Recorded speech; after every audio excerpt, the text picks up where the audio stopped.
शहर हैदराबाद के अहम ज़ख़ीरे आब हिमायत सागर के 8 दरवाजे खोलकर पानी को मूसा नदी में छोड़ा गया, जिससे मूसा नदी में पानी की सतह में इजाफा हो गया।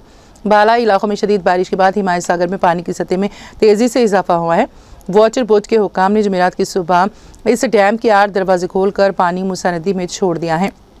हिमायत सागर की मुकम्मल सतह आब 2.97 TMC हैं, जिसके बरखिलाफ उसकी मौजूदा सतह आब 2.64 TMC पानी दर्ज की गई हैं।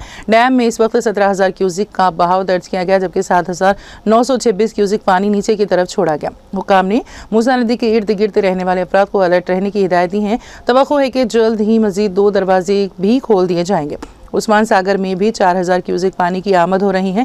इसकी मुकम्मल सतह आब 3.90 TMC और मौजूदा सतह आब 2.87 TMC पानी दर्ज की गई है। हिमायत सागर से पानी छोड़े जाने के बाद राजेंद्र नगर के करीब आउटर रिंग रोड की सर्विस रोड पर पानी भर गया है।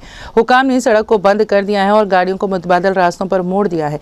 मुसाफिरों को किसी भी किस्म की दुश्वारी से बचाने के लिए हर मुमकिन कोशिश की जा रही है।